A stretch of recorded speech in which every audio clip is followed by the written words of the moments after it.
Infelizmente, para muitos dos casos de pessoas desaparecidas que cobrimos neste canal, parece que nunca há um fim à vista. É tão raro conseguirmos respostas para as famílias que ficam para trás, mas não é impossível. Histórias de entes queridos retornando existem. Às vezes é para melhor, mas para outros, nem sempre é mais fácil quando eles finalmente voltam para casa. No vídeo de hoje vamos explorar 3 casos de pessoas que desapareceram e depois reapareceram.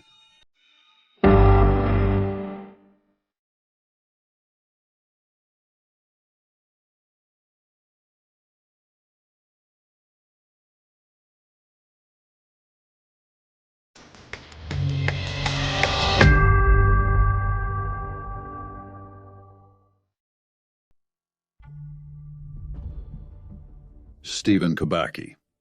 Stephen Kubacki tem um dos casos mais bizarros de alguém que desapareceu e depois reapareceu. Em 1978, Stephen tinha 23 anos e estava estudando alemão em uma pequena universidade cristã privada. Na época em que desapareceu, ele não era conhecido por estar chateado, deprimido ou estressado com nada que estivesse acontecendo em sua vida. Ele era um jovem inteligente e capaz que tinha tudo o que queria. Ele era um jovem afortunado. Tudo estava a seu favor, inclusive um emprego garantido em um jornal após se formar. Ele não tinha complicações em sua vida amorosa e, segundo relatos, seu pai tinha intenções de passar sua casa para o nome do filho. Em 20 de fevereiro de 1978, Stephen desapareceu de uma área em Michigan conhecida como o Triângulo do Lago Michigan. O triângulo tem sido associado a vários eventos peculiares ao longo dos anos, começando em 1891. E por um curto período, acreditava-se que o caso de Stephen estava ligado a esse mistério. Stephen tinha planos de ir esquiar naquela tarde, mas ele nunca voltou para casa. Um dia após a data prevista para seu retorno, a família notificou as autoridades sobre o desaparecimento do jovem. Equipes de busca foram rapidamente enviadas e as autoridades não perderam tempo em iniciar uma investigação. Os esquis e bastões de Stephen foram encontrados na margem do lago Michigan e pegadas foram encontradas no gelo levando em direção ao lago. Um grupo de snowboarders encontrou sua mochila, que continha uma conta de dentista, permitindo que eles identificassem a quem pertencia. Durante essa busca pelo jovem de 23 anos, uma equipe de resgate sobrevoou a área. As pegadas que eles avistaram pareciam parar na borda do gelo que estava intacto. Uma busca mais detalhada na área não revelou mais pistas. Não houve sinal de Stephen por mais de um ano. A polícia presumiu que o jovem havia caído e se afogado no lago. Um mês depois de seu desaparecimento em março de 1978, um amigo da família recebeu nomes e números de um chamador não identificado para entrar em contato em relação ao desaparecimento. Mas todos os números estavam desconectados. A mãe de Stephen descobriu mais tarde que Stephen havia ligado de um dos números antes, 6 meses antes, mas ela não sabia a quem ou onde o número pertencia. Enquanto a polícia rastreava o número anterior, eles nunca foram nomeados publicamente, e seu nome nunca apareceu quando os arquivos da polícia foram posteriormente revisados por jornalistas, sugerindo que talvez essa pessoa tenha sido finalmente descartada da investigação.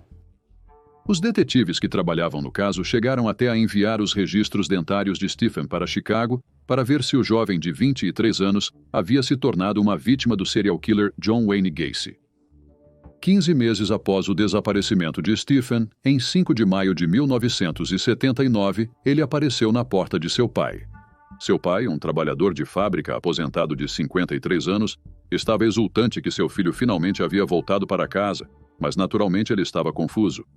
No entanto, Stephen parecia ainda mais confuso quando descobriu que havia desaparecido por tanto tempo. De acordo com seus próprios relatos, o jovem acordou em Pittsfield, a 728 quilômetros de Michigan e a 64 quilômetros da casa de seu pai. Ele estava deitado em um prado e, quando acordou, estava vestindo roupas que não lhe pertenciam. Ao seu lado, Stephen encontrou uma pequena bolsa. Havia mapas dentro dela que ele não reconheceu como sendo seus. Ele também encontrou placas de carona que sugeriam que ele havia estado em Utah, Chicago, São Francisco e Sacramento. Havia $40 em dinheiro e um novo par de sapatos. Quando perguntado sobre o ocorrido, o pai de Stephen sugeriu que ele talvez tenha sofrido uma combinação de exaustão e perda de calor corporal comum em alpinistas. Ele sabia disso por experiência, pois já havia escalado montanhas na Europa. Essa combinação pode resultar em uma perda temporária de memória. Ele também acrescentou que tinha sentimentos vagos e um novo par de tênis de corrida, dizendo, citação, sinto que corri bastante. Eu também tenho uma camiseta de maratona de Wisconsin, não sei como a consegui. O nome de Stephen não estava registrado como inscrito na maratona que ocorreu em Wisconsin naquele ano, 1978. Ao retornar, repórteres perguntaram repetidamente a Stephen se ele falaria com um profissional. Mas ele disse a eles que não precisava, porque não tinha nenhum problema psicológico e não tinha nada a dizer sobre os 15 meses em que esteve desaparecido. Algum tempo depois de 1983, Stephen obteve um mestrado em linguística e um doutorado em psicologia clínica. Ele não aceitou o emprego em um jornal que originalmente tinha alinhado e recebeu o diploma de bacharel em ausência do Hope College no ano em que desapareceu. No geral, Stephen Kubacki é um indivíduo muito realizado, mas ainda não se aprofunda nos 15 meses em que esteve desaparecido. Até a sua ex-esposa recusou-se a fornecer aos jornais qualquer informação que ela pudesse ter. Sem respostas, é claro, as pessoas especulam. Muitos se perguntaram se Stephen sofria de um estado de fuga, que é um transtorno dissociativo e um raro transtorno psiquiátrico caracterizado por amnésia reversível para a identidade pessoal, incluindo coisas como memórias e características de individualidade. Pode durar dias, meses ou até mais tempo.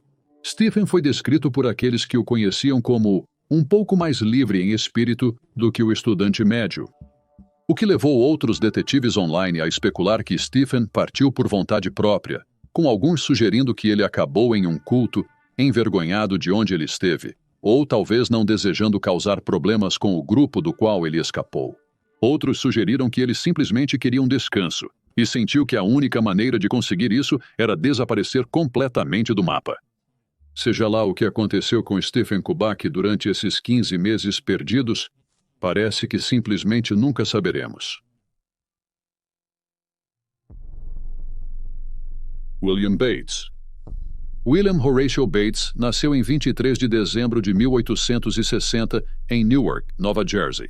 Ele se formou na Universidade de Cornell em 1881 e recebeu seu diploma de medicina do College of Physicians and Surgeons da Universidade de Columbia em 1885. Ele era frequentemente consultado em casos incomuns, apesar de sua especialização médica. Ele também era professor na Universidade de Nova York. William era renomado em sua área por sua abordagem para corrigir distúrbios da visão, que ele baseava em princípios psicológicos incomuns para a época. Dito isso, só porque ele era renomado não significa que era reverenciado por seus colegas de profissão, mas falaremos sobre isso mais tarde. Apenas horas antes de William desaparecer em 30 de agosto de 1902, ele escreveu uma carta apressada para sua esposa, Ada, que estava fora da cidade visitando sua mãe. A carta dizia que ele teve que sair da cidade a trabalho e escreveria os detalhes depois. Ele também mencionou estar animado com o dinheiro ganho, um detalhe estranho, considerando que o homem de 42 anos já era rico e influente.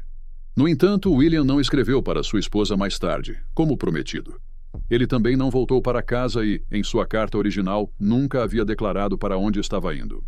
Após vários dias, Ada começou a escrever para amigos e familiares nos Estados Unidos da América e Europa, perguntando se tinham visto ou ouvido falar de seu marido.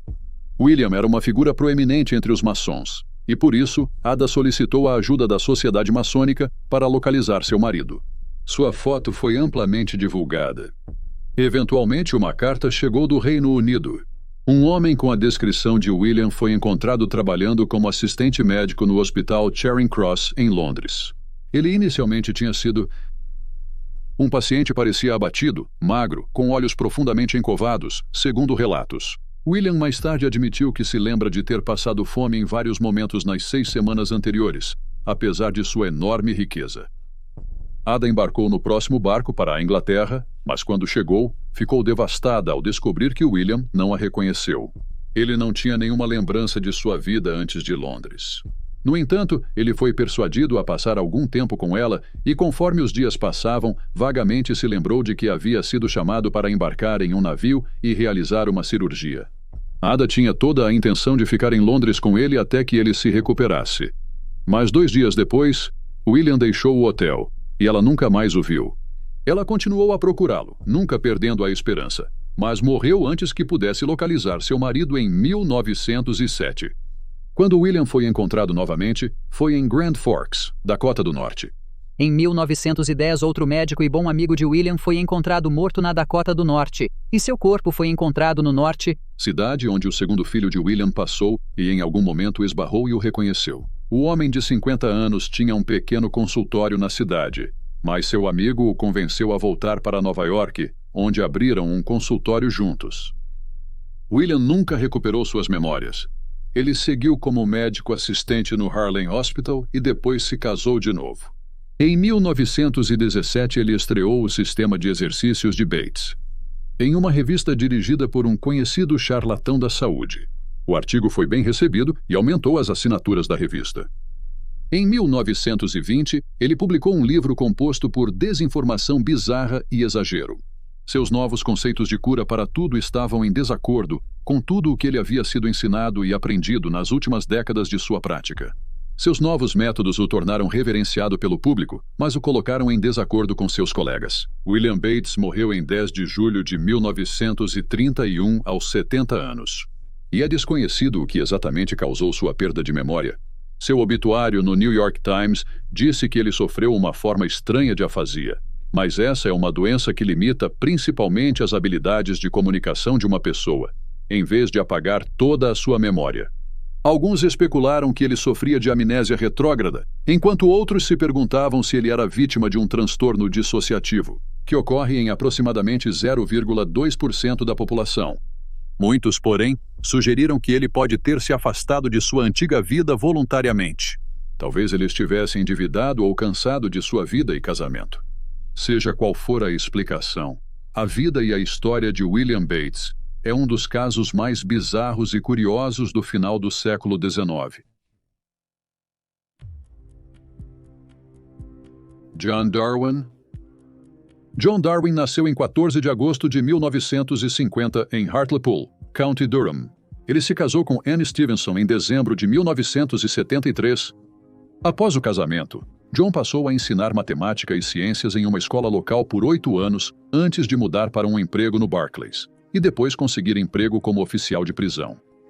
Anne trabalhava como recepcionista em um consultório médico e o casal também tinha um negócio conjunto onde alugavam kitnets na área de County Durham. No entanto, as coisas para o casal pioraram em 2000 quando eles se endividaram após a compra de 2 casas. Essas compras acumularam dezenas de milhares de libras em dívidas. John foi visto pela última vez remando para o mar em seu caiaque em 21 de março de 2002 em um pequeno resort à beira-mar, no distrito de Hartlepool. Depois que ele não apareceu para trabalhar naquele dia, um relatório de pessoa desaparecida foi registrado para ele, e uma busca em grande escala no mar foi iniciada para o desaparecido de 52 anos. 99,8 quilômetros de costa foram vasculhadas, mas não encontraram nenhum sinal de John, exceto por seu remo de 2 pontas. No dia seguinte, 22 de março, seu caiaque foi recuperado. O mar havia estado incomumente calmo no último dia, deixando os socorristas intrigados sobre como ele poderia ter se metido em problemas. Mas John não havia sido vítima do mar. Durante os primeiros anos em que estava desaparecido, ele morava ao lado da casa da família em um dos quartos alugados. Em fevereiro de 2003, ele voltou secretamente para morar com sua esposa. Enquanto Anne estava publicamente lamentando pelo marido perdido, ela estava ciente do plano de John o tempo todo. O casal planejou forjar a morte de John para receber o dinheiro do seguro de vida.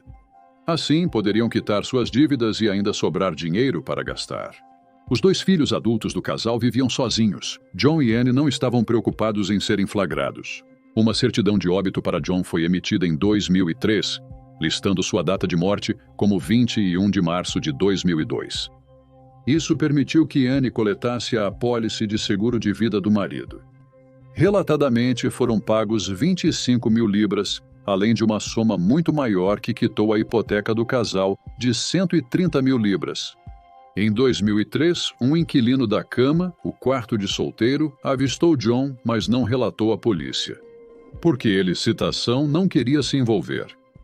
Em 2004, Anne e John consideraram se mudar para o exterior e tinham seus olhos voltados para o Chipre. Eles visitaram em novembro para olhar uma propriedade. John havia solicitado um passaporte sob um nome falso, John Jones, mas usou seu endereço real. Ele foi para o exterior novamente para olhar a compra de um barco de 45 mil libras em algum momento daquele ano. Em 2006, o casal começou a considerar a compra de uma propriedade no Panamá, em vez de Chipre. Eles voaram para o país em julho e foram fotografados por um agente imobiliário panamenho. Esta foto foi postada online, embora não tenha sido descoberta por um bom tempo. No ano seguinte, em março de 2007, Anne e John formaram a Jaguar Properties e compraram um apartamento de 2 quartos em Eldorado por 22.680 quilogramas. Os recursos vieram da venda do quarto anexo à casa deles no Reino Unido. Um mês depois, Anne voltou sozinha para a Inglaterra para vender a casa da família.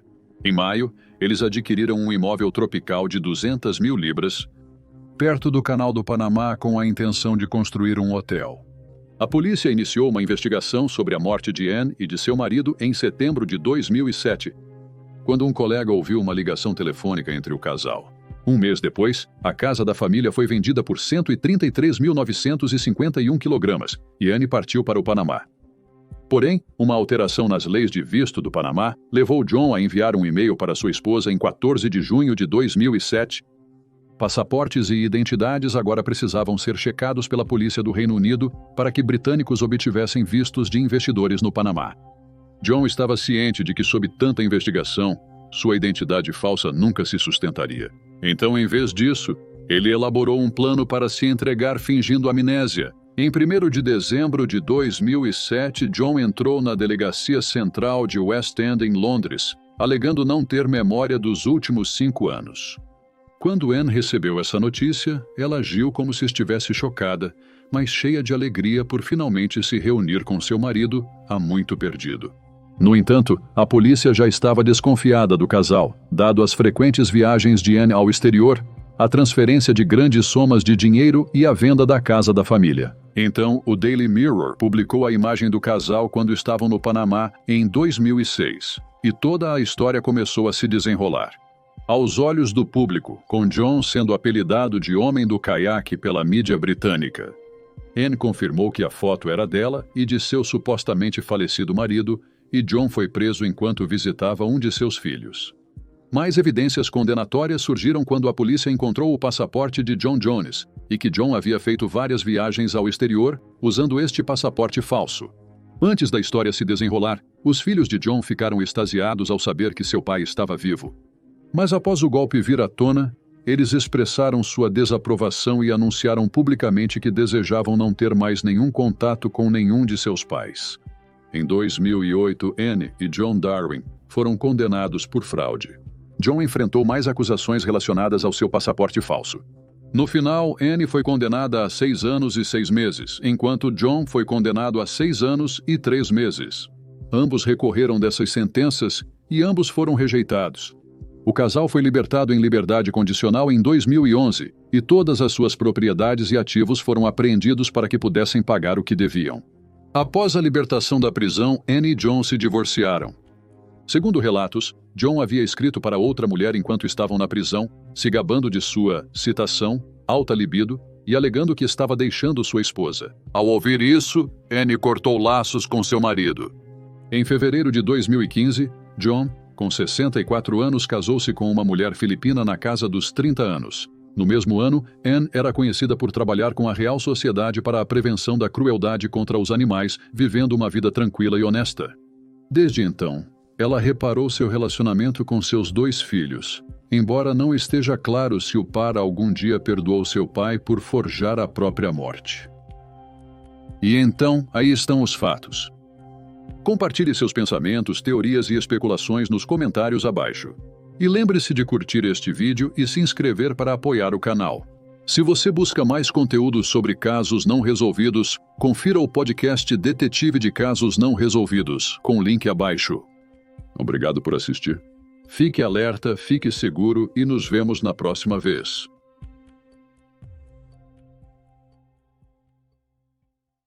Legendas da Comunidade Amar